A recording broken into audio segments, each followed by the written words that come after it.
ശ്രീലങ്കയ്ക്കെതിരെ നടന്ന ട്വന്റി പരമ്പരയിലെ അവസാന മത്സരത്തിൽ അർദ്ധ സെഞ്ചുറിയുമായി മികച്ച ബാറ്റിംഗ് പ്രകടനം നടത്തിയ ഇന്ത്യൻ ക്യാപ്റ്റൻ ഹർമൻപ്രീത് കൗർ ചരിത്ര റെക്കോർഡിൽ മറ്റൊരു കുതിപ്പ് നടത്തി. അന്തർദേശീയ വനിതാ ക്രിക്കറ്റിൽ ഏറ്റവും കൂടുതൽ റൺസ് നേടിയ താരങ്ങളുടെ പട്ടികയിൽ 6ാം സ്ഥാനത്ത് എത്തി ഇന്ത്യൻ ക്യാപ്റ്റൻ. ലങ്കയ്ക്കെതിരെ നടന്ന മത്സരത്തിൽ 43 പന്തിൽ 68 റൺസ് നേടി ഇന്ത്യൻ ബാറ്റിംഗിന്റെ നെടുന്തൂണായി മാറിയത് ഹർമൻപ്രീത് കൗർ ആയിരുന്നു. വനിതാ ട്വന്റി ക്രിക്കറ്റിൽ ഏറ്റവും കൂടുതൽ വിക്കറ്റ് നേടുന്ന താരമെന്ന റെക്കോർഡ് സ്വന്തമാക്കി ഇന്ത്യൻ ബൗളറായ ദീപ്തി ശർമ്മ. ശ്രീലങ്കയ്ക്കെതിരെ നടന്ന ട്വന്റി പരമ്പരയിലെ അവസാന മത്സരത്തിൽ ഒരു വിക്കറ്റ് നേടിയതോടെയാണ് 152 വിക്കറ്റുമായി ദീപ്തി ഈ ഒരു റെക്കോർഡിൽ മുന്നിലെത്തിയത്.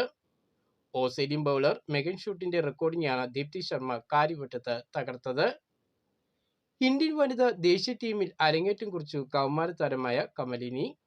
ശ്രീലങ്കയ്ക്കെതിരെ നടന്ന ട്വന്റി പരമ്പരയിലെ അവസാന മത്സരത്തിലായിരുന്നു താരം ഇന്ത്യൻ കുപ്പായത്തിൽ ഇറങ്ങിയത്. അണ്ടർ-19 ലോകകപ്പിൽ ഇന്ത്യൻ ടീമിന്റെ ഓപ്പണർ കൂടിയായിരുന്നു തമിഴ്നാട് താരം കൂടിയായ കമലിനി.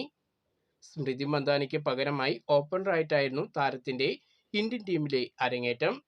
മത്സരത്തിൽ 12 റൺസായിരുന്നു താരം നേടിയത്.